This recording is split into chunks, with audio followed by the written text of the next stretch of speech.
More red flags for the U.S. economy. Hey, everybody, you're watching Bull Boom Bear Bust. My name is JJ, back with another dose coming at you from my unheated garage here on the outskirts of San Diego, California. Hope everybody's doing well.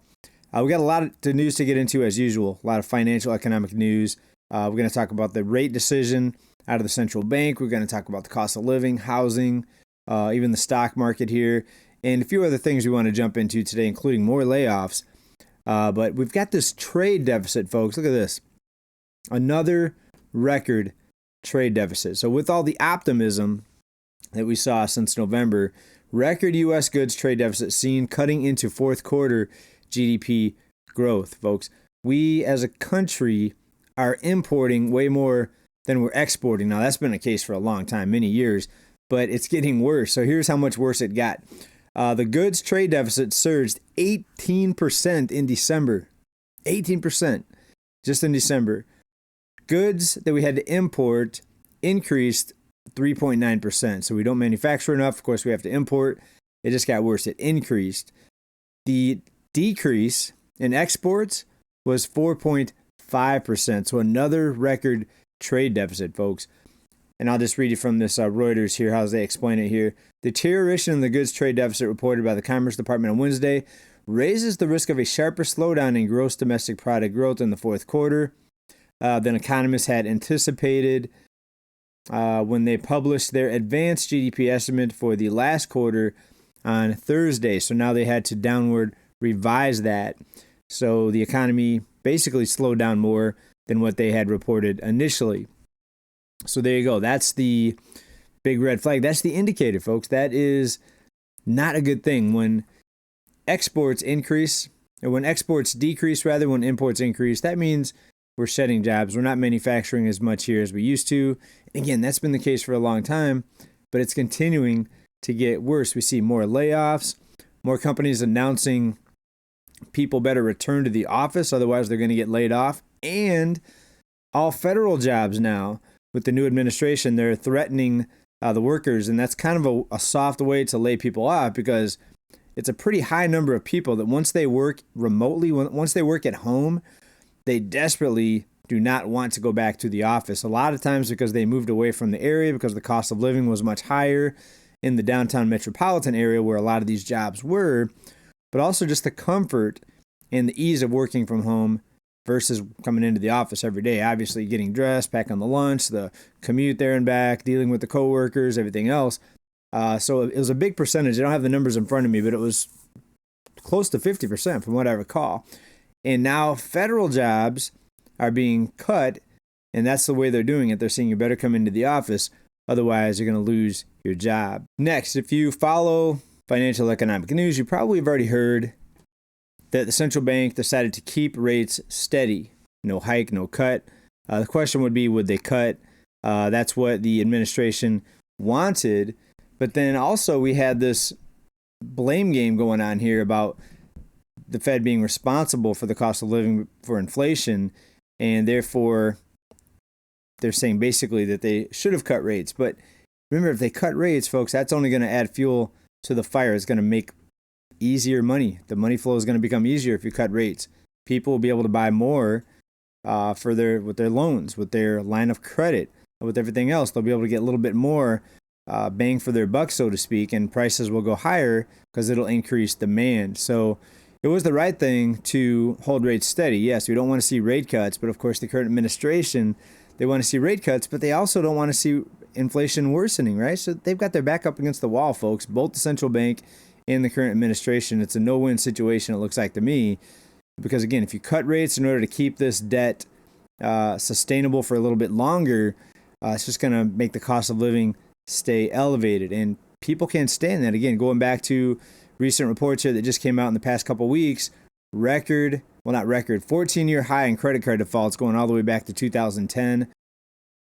Record number of people not paying off their monthly balance in full. So therefore, you see the debt continue to climb with especially credit cards, not paying it off in full every month. So it's a record, folks. So 14-year high in defaults, record number of people not paying off their card in full, which is going to lead to what? More defaults. It's going to lead to things getting worse. Now, some people hear me put out these facts, and these are facts. You can look it up for yourself. These are news articles. It's data. It's backed up by reports, multiple. Depending on your search engine, you can find hundreds of different results on what I'm reporting. Not my opinion.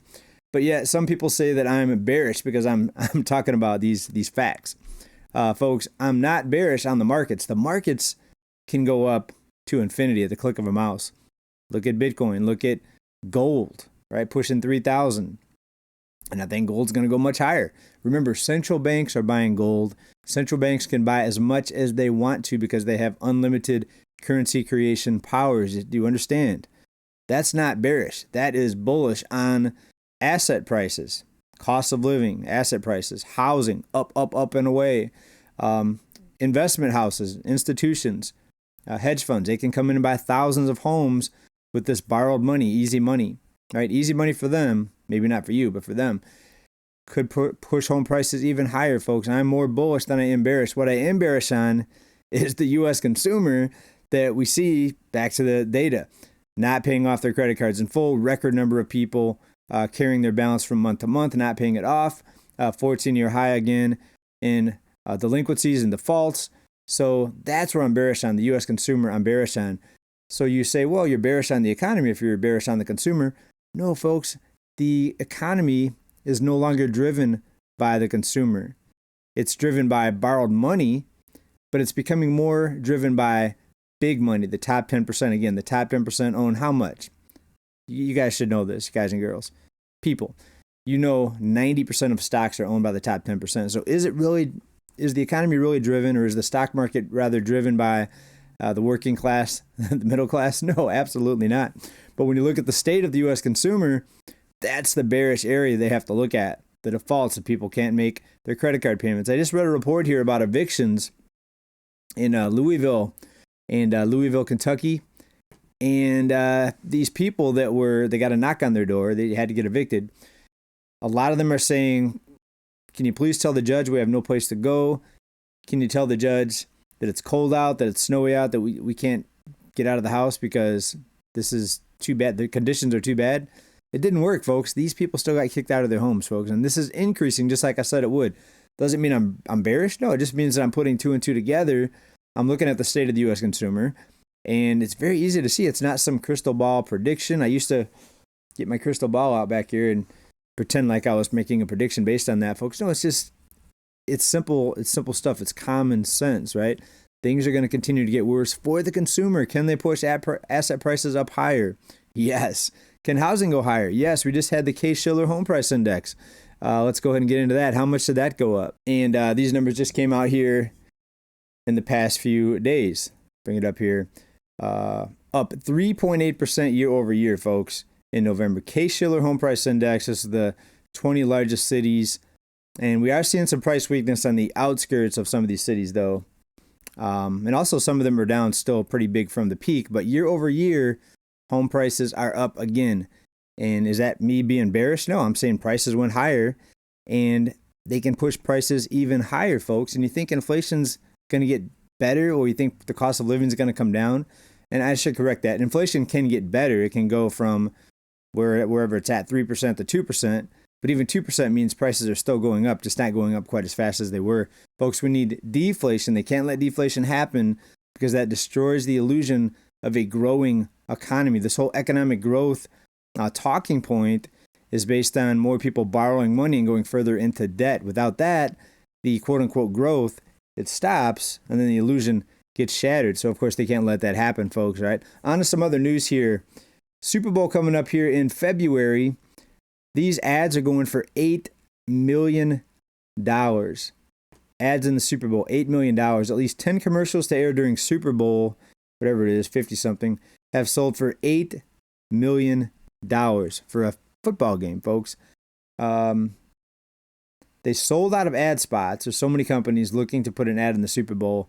So it shows you that even though companies are laying off, they have money to put it where they want to, an $8 million spot. And these are 30-second to a minute spots in the Super Bowl for that much money, folks. That just shows you that companies are doing really well, but they're still laying people off. Even though they're doing well, they're still going to be laying people off where they can, right? It's all about greed. It's all about as much money as possible. more money into stocks, more stock buybacks. And folks, that's where it's at. There's not going to be this company that goes out there and say, oh, let's be nice as possible. Let's give people the biggest pay raise as possible. They're probably going to give you the smallest pay raise possible, right? Just enough to keep you from leaving. And then still a lot of people will still leave and try to go find better pay somewhere. But that's the name of the game, folks. It's more profits, more profits, more profits for the people at the top. All right, next, look at this here, folks. Amazon cuts more corporate jobs. More than 1,300 Google workers join push to stop tech giants' layoffs. How are you going to stop the layoffs of your employer, folks? If the company makes a decision to lay you off or anyone off, how are you going to stop that? Google workers are signing a petition by the workers' union pushing for job security against layoffs as a specter of job. If the company decides they don't want you, folks, they're going to get rid of you. Now, yes, as a union, you do have some power, and depends on what's written up in the contracts. But good luck trying to stop these layoffs from happening, folks. If you're an employer, and they're going to call you back to the office, so that's going to get rid of close to 50% of the people there just by that alone, calling you back to the office. That's what they're doing also with these federal jobs as well. Now, on that topic, we just had the FDIC come out with a warning against cutting FDIC staff. And what they're saying is that this could lead to a banking crisis. Right? The FDIC came out and said this here. Let me just bring this up here, just so you know I'm not making it up here. FDIC hastens the next banking crisis. So when you get into this article and what was said, I'll basically summarize it here for you. FDIC has rescinded more than 200 job offers, right? So not letting people go, just rescinding new hires, job offers. What they're saying is this is dangerous. Hiring and training 200 new examiners to increase regulatory capacity would be a step in the right direction. They're not hiring these people, folks. The current administration, they want deregulation. They want to make it easier for banks to loan out money. They don't want deflation. They don't want to make it harder for people to get loans, because that, again, would shatter the illusion of a growing economy. So they don't want that to happen. They continued here, FDIC, there will be another banking crisis. In 2023, we barely avoided an implosion of the U.S. economy, but history is replete with examples of times when we're not so lucky and the banking crisis crashed the economy. If that occurs again, people need to remember what happened this year, talking about the failure of bringing on these couple hundred people. And they went on to say this about bank examiners. These examiners are key servants at the FDIC. These officials assess the safety and soundness of the banks, ensuring that they operate in accordance with the law and avoid excess risks. Their overreaching objective is to prevent bank failures. So they're blaming these banks, or they're likely going to blame the bank failures if they happen, on not hiring more people, less regulators, less regulation. So are they putting something out there because something is going to happen, right? I don't think they're going to let a big bank implosion happen. I think they'll come in just like they did in 2023. They'll create the money. They'll rescue the depositors. They'll rescue some banks. Smaller banks they'll probably let fail or get bought up by larger banks, but it's going to be more consolidation. So that type of implosion to me is very unlikely unless something wild happens that nobody expects, like another 2020 type of scenario. That's the area that I said could be bearish if something wild and crazy happens. We're talking about a black swan type of situation. There are risks out there that could happen anytime. So I'm being cautious in the markets right now. I see a lot of infighting right now between the Fed, between the current administration, with the rates. Could that lead to something that the FDIC is warning about, right? We'll have to see how it plays out, but I think it's definitely very interesting, something to keep an eye on at the least. All right, we've got more numbers out here for you. This is the Manheim Used Vehicle Index for the first half of January. Reveals a rise in wholesale prices for used vehicles, folks. So just because people are behind on their loans doesn't mean prices are going to come down, because dealers can just get new people to come in and borrow the money and take the cars off these lots. Now, there's reports that I've been reading from people, even here on this channel down in the comments, saying these car lots are overflowing with inventory. And that may be true, but they're still selling vehicles, folks, and values are going up. and that's because of borrowed money. As soon as the banks get tougher on the lending, that's when you're going to see big price corrections. Now, prices exploded since 2020, so we have seen some corrections over the past couple years, but they've been minimal compared to the increase. We're nowhere near. We're not even halfway down to where we were as far as the price levels that started going up in 2020. We're still way elevated as far as the price of a lot of things, housing, automobiles as well. Your electricity bills, your insurance bills are going to go higher. One area the administration's focused on is oil and gas, bringing those prices down by what they're saying they're going to drill more.